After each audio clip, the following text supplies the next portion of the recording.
بسم اللہ الرحمن الرحیم الحمد للہ رب العالمین والصلاة والسلام علی اشرف المرسلین نبینا و سیدنا محمد وعلی آلہ و اصحابہ اجمعین۔ ناظرین السلام علیکم۔ سیرت النبی صلی اللہ علیہ وسلم کے حوالے سے ہماری گفتگو جاری ہے، اور آج اس سلسلے کا 59واں پروگرام ہے۔ پچھلے پروگرام میں حضور اکرم صلی اللہ علیہ وسلم کی حیات مبارکہ کا اس جہان فانی میں جو آخری ہفتہ ہے اس کا ذکر کر رہا تھا، اور آج اسی موضوع کو ہم جاری رکھیں گے۔ حضور اکرم صلی اللہ علیہ وسلم کے وصال کو 4 دن باقی رہ گئے ہیں۔ جمعرات کا دن ہے۔ حضور اکرم صلی اللہ علیہ وسلم اپنی بیماری کے باوجود لوگوں کو نماز پڑھا رہے ہیں، اور جمعرات کے دن یعنی وصال سے 4 دن پہلے آپ صلی اللہ علیہ وسلم مغرب کی نماز پڑھاتے ہیں، جس میں آپ سورۃ المرسلات کی تلاوت کرتے ہیں۔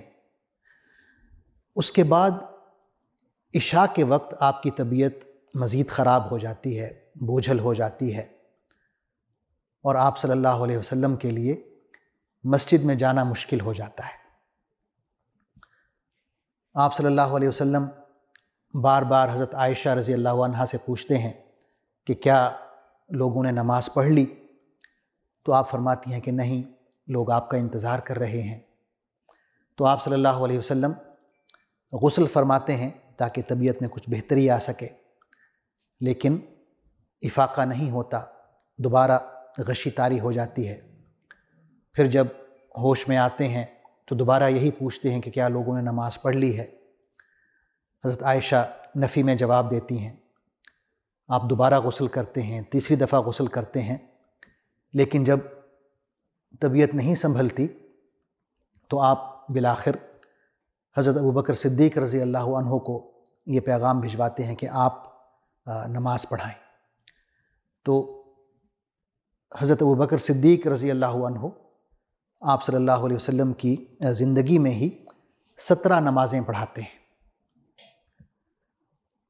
وفات سے 2 دن پہلے حضور اکرم صلی اللہ علیہ وسلم کی طبیعت میں کچھ بہتری آتی ہے، تو آپ صلی اللہ علیہ وسلم 2 صحابہ کرام کے کندھوں پر ہاتھ رکھ کے سہارا لے کر مسجد میں تشریف لاتے ہیں۔ اس وقت حضرت ابوبکر صدیق رضی اللہ عنہ ظہر کی نماز پڑھا رہے ہوتے ہیں، تو آپ کو دیکھ کے حضرت ابوبکر پیچھے ہٹنا چاہتے ہیں، لیکن آپ صلی اللہ علیہ وسلم انہیں اشارہ فرماتے ہیں کہ آپ پیچھے نہ ہٹیں، اور آپ صلی اللہ علیہ وسلم حضرت ابوبکر صدیق کے بائیں ہاتھ پر کھڑے ہو جاتے ہیں، اور اس طرح آپ امامت فرماتے ہیں۔ حضرت ابوبکر صدیق آپ کے دائیں ہاتھ میں ہیں تو آپ ماموم ہوئے، اور اس طرح آپ نماز کی امامت کرتے ہیں۔ حضرت ابوبکر صدیق رضی اللہ عنہ اونچی آواز سے تکبیر کہتے ہیں تاکہ لوگ سن سکیں، کیونکہ آپ صلی اللہ علیہ وسلم کی آواز جو ہے بیماری کی وجہ سے مدھم ہوتی ہے۔ وصال سے 1 دن پہلے اتوار کا دن ہے۔ آپ صلی اللہ علیہ وسلم اپنے تمام غلام آزاد کر دیتے ہیں، اور گھر میں 7 دینار موجود ہوتے ہیں جنہیں آپ صدقہ کر دیتے ہیں۔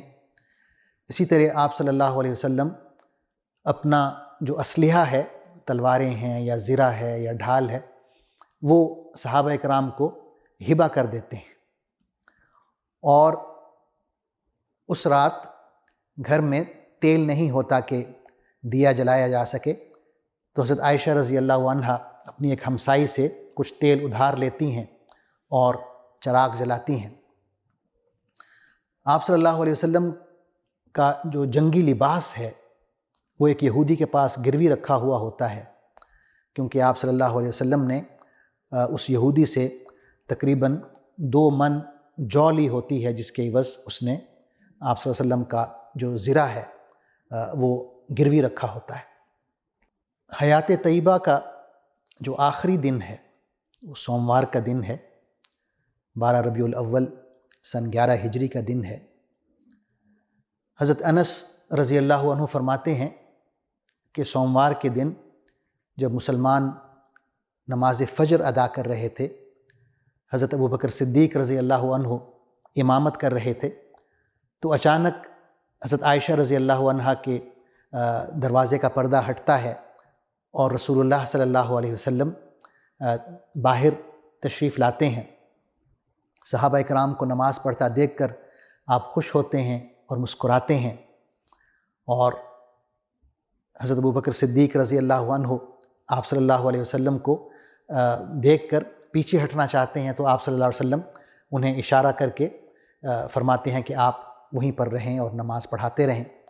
صحابہ کرام رسول اللہ صلی اللہ علیہ وسلم کو اس طرح اچانک دیکھ کر اتنا خوش ہوتے ہیں اور آپ صلی اللہ علیہ وسلم کی صحت کے حوالے سے دریافت کرنا چاہتے ہیں کہ یوں لگتا ہے کہ جیسے وہ اپنی نماز توڑ دیں گے، تو آپ صلی اللہ علیہ وسلم انہیں بھی اشارہ کرتے ہیں کہ اپنی نماز مکمل کریں، اور اس کے بعد آپ صلی اللہ علیہ وسلم دوبارہ اپنے حجرے میں واپس تشریف لے جاتے ہیں۔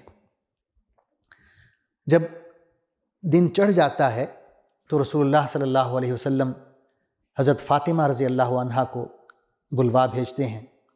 جب آپ تشریف لاتی ہیں تو آپ صلی اللہ علیہ وسلم ان کے کان میں سرگوشی فرماتے ہیں، تو یہ سرگوشی میں جو بات کہی جاتی ہے وہ سن کے حضرت فاطمہ رضی اللہ عنہا رونے لگتی ہیں۔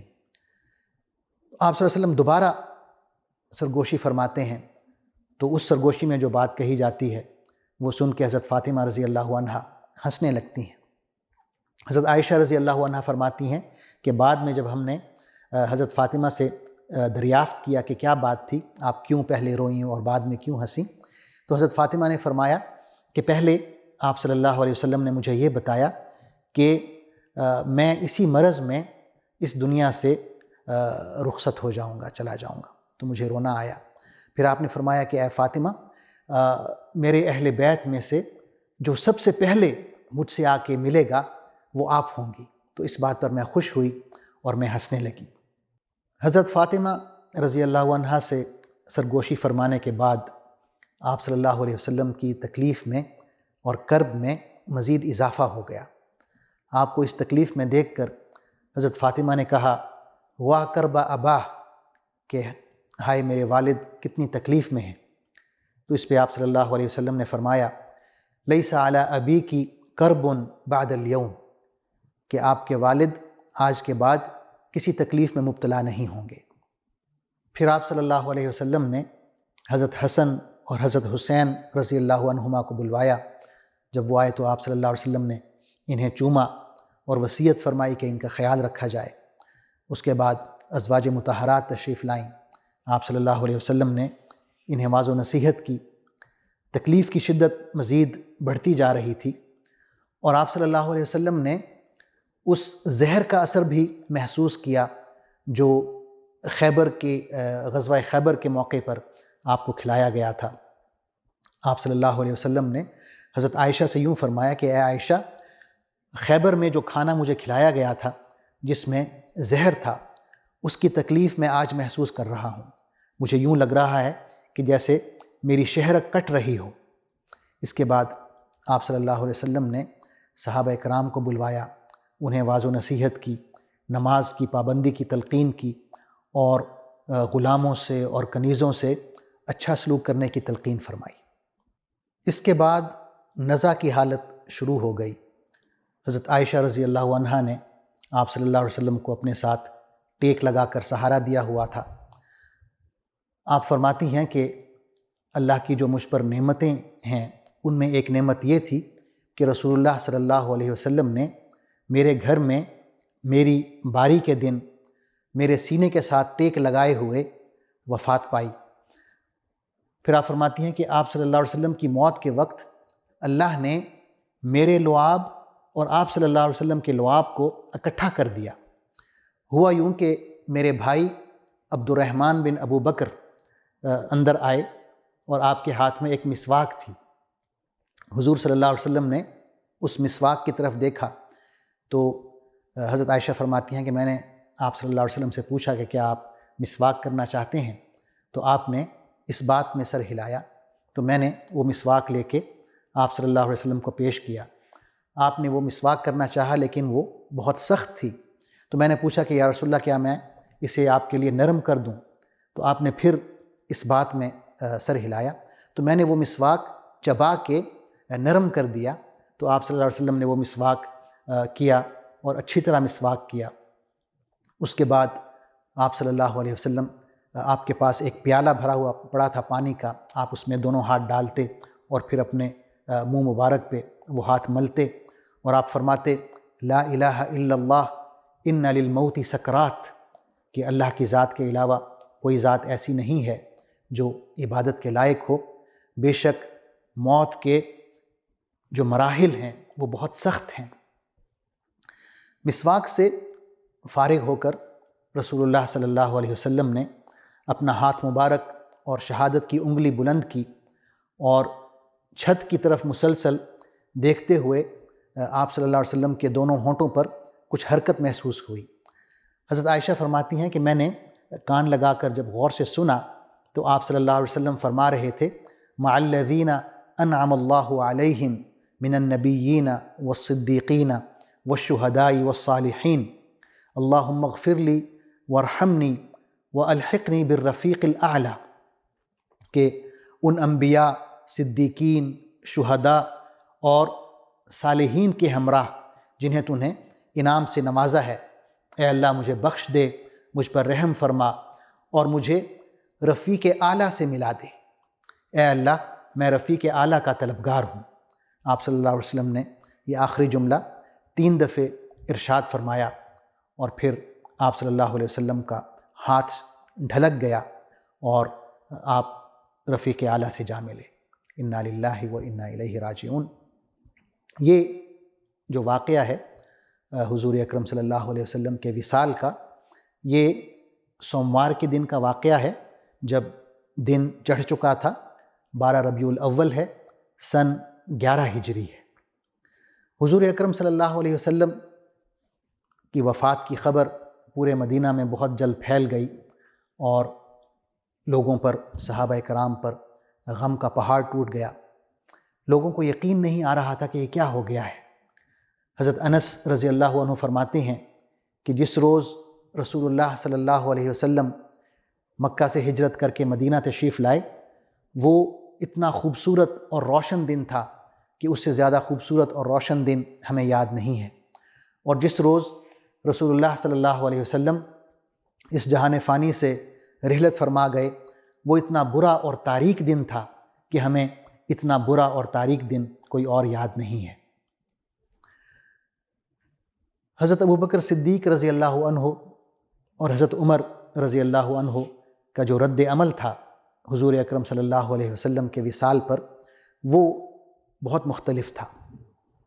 حضرت عمر رضی اللہ عنہ نے جب یہ سنا تو انہوں نے یعنی اپنے حواس کھو بیٹھے اور مسجد نبوی میں کھڑے ہو گئے اور کہنے لگے کہ جس شخص نے بھی یہ کہا کہ رسول اللہ فوت ہو گئے ہیں میں اسے قتل کر دوں گا۔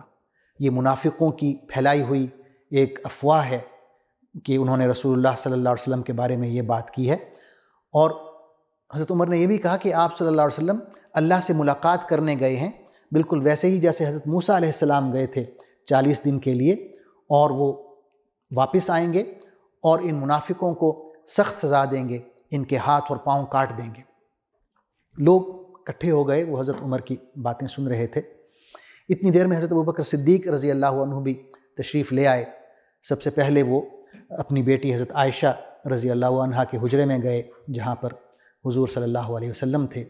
آپ پر ایک چادر تھی، انہوں نے چادر ہٹائی، حضور اکرم صلی اللہ علیہ وسلم کے ماتھے کو چوما اور کچھ دیر وہیں کھڑے روتے رہے اور کہا کہ اے اللہ کے رسول، میرے ماں باپ آپ پر قربان ہوں، یقیناً اللہ تعالیٰ آپ کو 2 دفعہ موت نہیں دے گا، لیکن وہ موت جو ہر بشر پر لکھی ہوئی ہے وہ یقیناً آپ پر آ چکی ہے۔ اس کے بعد آپ مسجد میں تشریف لاتے ہیں اور حضرت عمر سے کہتے ہیں کہ اے عمر بیٹھ جائیں، لیکن عمر بات نہیں سنتے، بولتے رہتے ہیں۔ اور صحابہ کرام جو ہیں وہ حضرت ابوبکر صدیق رضی اللہ عنہ کی طرف متوجہ ہوتے ہیں۔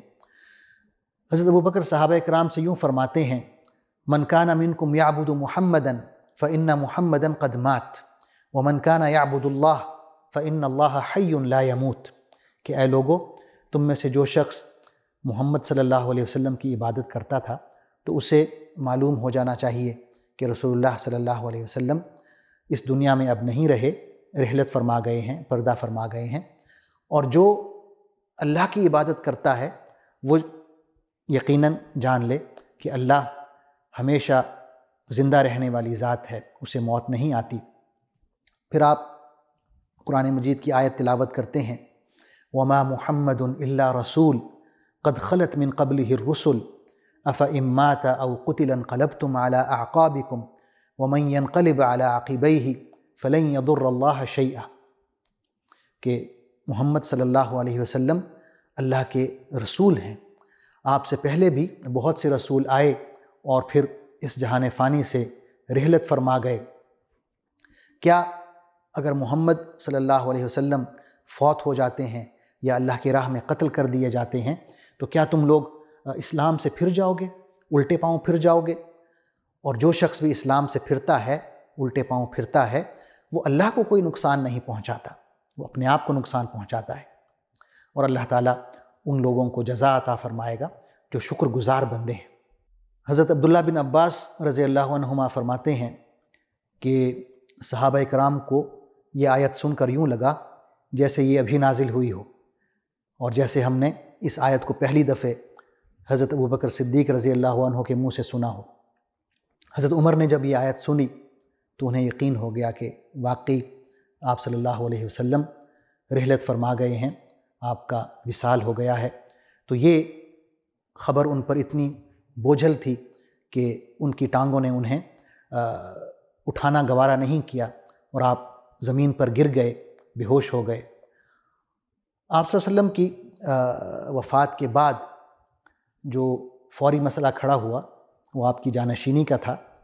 صحابہ کرام میں جو ان کے دو بڑے بڑے گروہ تھے، مہاجرین اور انصار، ان میں تھوڑا سا اختلاف ہوا۔ بعد میں حضرت ابوبکر صدیق رضی اللہ عنہ کی خلافت پر تمام صحابہ کا اتفاق ہو گیا، اور اس طرح یہ مسئلہ جو ہے وہ حل ہوا۔ ناظرین، حضور اکرم صلی اللہ علیہ وسلم کا وصال جیسا کہ میں نے عرض کیا 12 ربیع الاول سن 11 ہجری کو ہوا، اور اس وقت آپ صلی اللہ علیہ وسلم کی عمر مبارک 63 سال تھی۔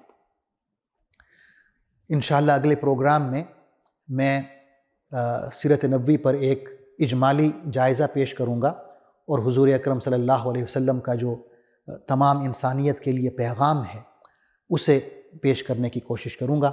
تب تک کے لیے اجازت دیجیے۔ اللہ حافظ، والسلام علیکم ورحمۃ اللہ وبرکاتہ۔